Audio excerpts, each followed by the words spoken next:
Bonjour à tous et bienvenue à votre émission chrétienne Vivre pour Christ. Mon nom est Alicia Bikout et on se retrouve cette semaine avec une nouvelle vidéo. Et on va parler du fait de bouder. Est-ce que tu sais que bouder peut traduire de la méchanceté?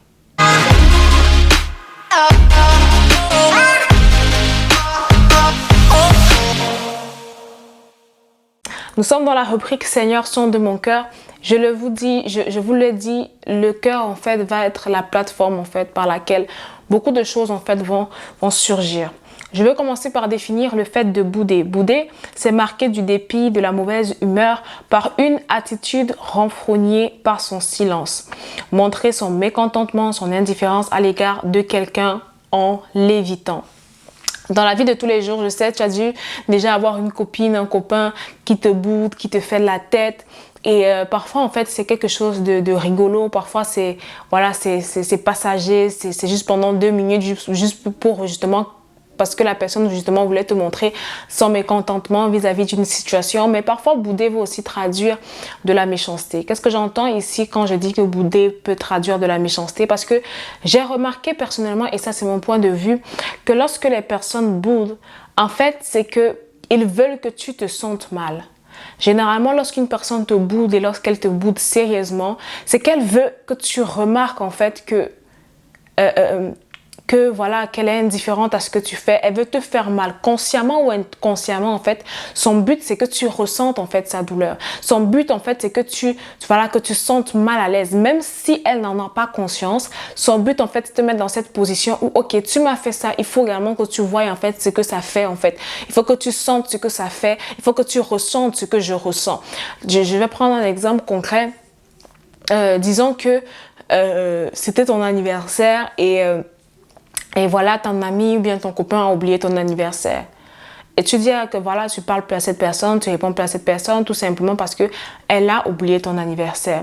Et tu commences à faire ta vie, on te pose des questions, tu réponds pas, tu réponds sèchement. Vous voyez, parfois, lorsque quelqu'un te boude, mais en même temps, elle veut pas dire qu'elle te boude, tu réponds sèchement, enfin, on sent en fait quelque chose qui va pas, et puis tu veux faire croire à la personne qu'il n'y a pas quelque chose qui va pas, et puis tu mets cette personne également mal à l'aise. Donc, le fond, en fait, ce que ça traduit, le fait de bouder, c'est de faire ressentir un mal à quelqu'un. Et c'est en cela que je dis que bouder peut traduire de la méchanceté. La Bible dit quelque chose, s'il y a des querelles, s'il y a des disputes, s'il y a des jalousies parmi vous, n'êtes-vous pas encore charnel?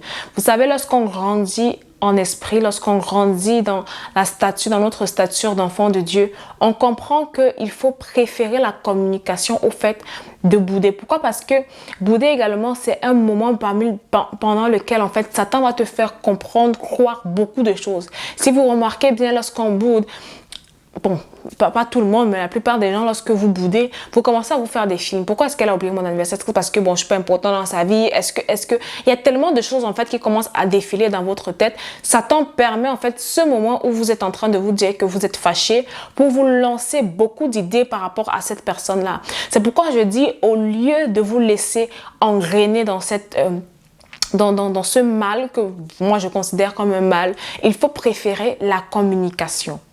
La communication. On en parle aujourd'hui et je trouve on n'en parle pas assez, il faut toujours en parler. C'est la communication. Quand quelque chose ne t'a pas plu, au lieu de te mettre sur les statuts, à lancer des pics ou au lieu de tout simplement ne pas répondre lorsqu'on te parle, de garder le silence, pourquoi tout simplement ne pas dire ce qui ne t'a pas plu? Et lorsqu'on communique, le but, ce n'est pas tout simplement de dire notre ressenti, de comment on se sent, mais lorsqu'on communique, le but, c'est également la paix. Parce qu'il y a des gens aussi, ils peuvent dire leur mécontentement, je n'ai pas aimé, et puis toujours rester dans cette position où je te boude, je ne te parle plus, on va d'abord rester comme ça pendant 1 semaine. C'est de l'immaturité, non seulement spirituelle, mais tout simplement aussi psychologique. C'est important de pouvoir préférer de communiquer au lieu de vouloir tout simplement bouder. La Bible va dire quelque chose, tant que ça dépend de vous, soyez en paix avec tous. Ça veut dire que il y a des situations où ça ne dépend pas de toi. Ça peut arriver qu'une personne, elle ne veut pas te parler. Ça peut arriver qu'une personne, en fait, soit fâchée contre toi. Tu as beau essayer de discuter, de demander pardon. La personne est tout simplement fermée.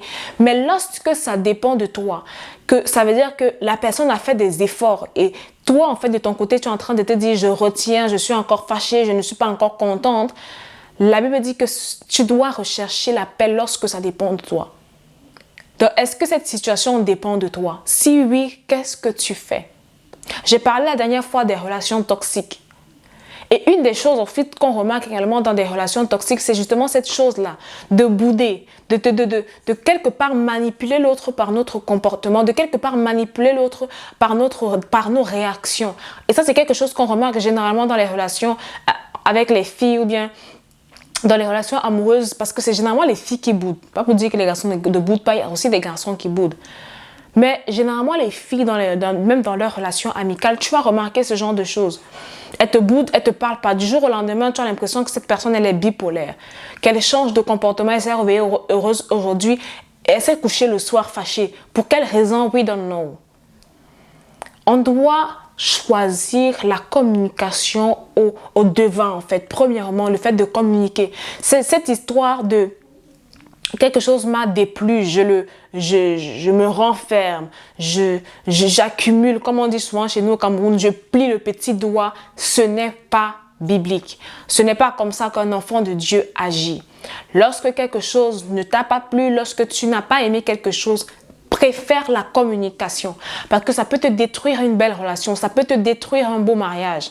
La communication is the key. Mais lorsque tu communiques, comme j'ai dit, qu'est-ce que tu dis? On ne communique pas pour juste crier, oh voilà, tu as fait ci, oh là, là, là, là. Non. The way. There is a way. J'ai dit, je vais écrire un livre. Je vais écrire un livre dessus. There is a way. Il y a une façon, il y a une manière de communiquer. Parce qu'il y a des personnes aussi, ils disent leur mécontentement, mais même dans leur mécontentement, tu sens en fait qu'ils veulent toujours en fait que la personne se culpabilise, que la personne se sente mal. Ça veut dire que même dans ta communication, tu as toujours un ingrédient de boudement qui va faire en sorte que tu veux en fait que la personne se sente mal. Lorsqu'on communique, le but n'est pas de mettre mal à l'aise l'autre personne. Lorsqu'on décide de parler, le but ce n'est pas que la personne se sente mal. C'est tout simplement, ok, voilà comment est-ce que j'ai ressenti, voilà comment est-ce que j'ai vécu. Je ne sais pas si c'est vraiment ce que tu pensais quand tu le faisais, mais c'est l'impression en fait que j'ai eu en fait au travers de cette action. C'est l'impression que j'ai eue. Je peux me tromper, mais ce que j'ai ressenti dedans de moi, je ne me sentais pas bien. Je me suis sentie triste, je me suis sentie en colère. Pourquoi est-ce que ça s'est fait comme ça? Pourquoi est-ce que ça s'est passé comme ça? We need to communicate. Parce que comme je l'ai dit encore, le diable va te faire penser 10 millions de choses qui parfois, it's out of nowhere. C'est-à-dire que ce n'est même pas à côté en fait de ce que la personne en fait pensait effectivement. J'ai une amie avec qui ça m'est déjà arrivé, bon, pas une seule, hein, presque toutes mes amies, ça arrive justement dans les amitiés, dans les relations de se disputer. Et j'ai une amie en fait avec qui on s'était disputé, on ne s'était pas entendu. Et elle est venue vers moi et elle a voulu justement communiquer. Sauf que la manière dont elle a voulu communiquer était comment dire, n'était pas, à mon sens, une communication saine. Pourquoi? Déjà parce que moi, j'étais encore énervée par la situation, ce qui fait que dans mon énervement, ma communication, elle n'était pas bonne. Lorsque je parle de communication saine ici, il faut qu'on comprenne que je ne suis pas en train de dire que je suis meilleure que vous, mais je suis en train de dire que nous sommes dans l'école où on apprend comment est-ce que communiquer. Je me rappelle, le Saint-Esprit m'a dit, pourquoi est-ce que tu réagis comme ça? Pourquoi est-ce que tu ne laisses tout simplement pas tomber?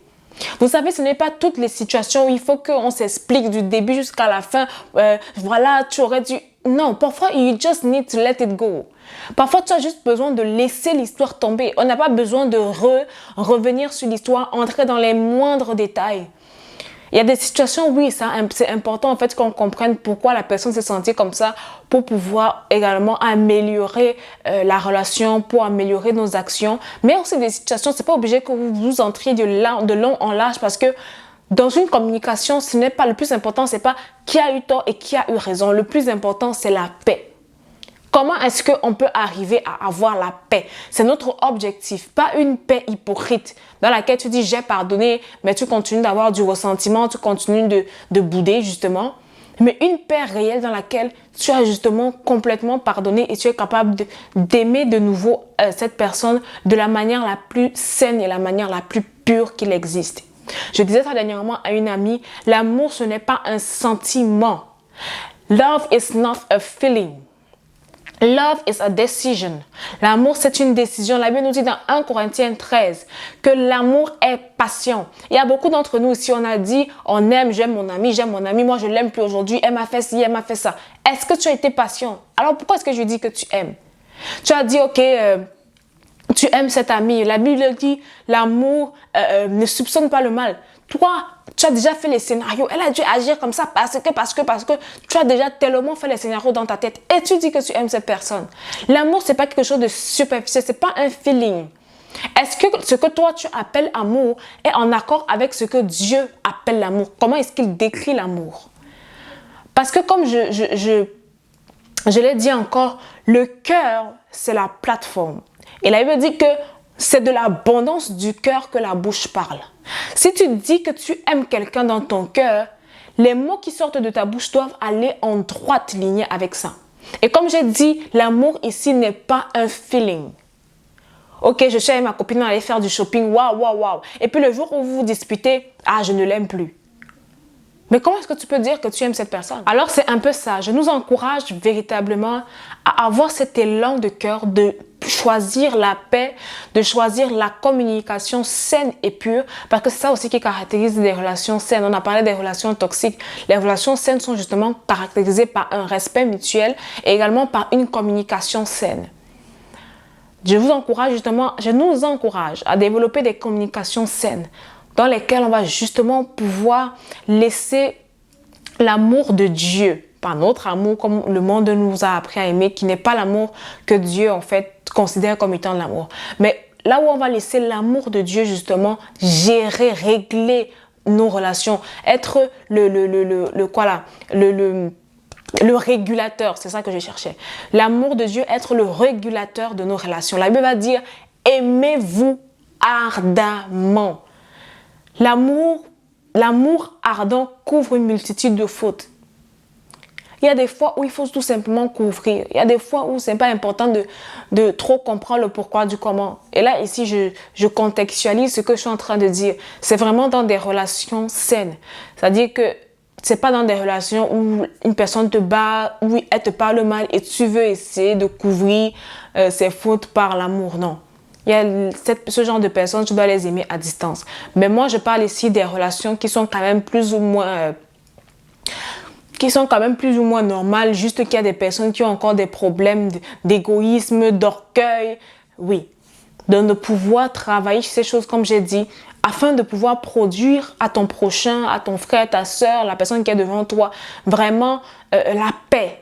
Il ne faut pas que quelqu'un soit dans une relation avec toi et qu'il manque de paix tout simplement parce que tu es orgueilleuse, parce que tu passes ton temps à bouder, parce que tu ne peux pas tout simplement passer sur une situation. Il faut qu'on discute pendant des heures, des années avec toi pour que tu puisses revenir sur tes sentiments.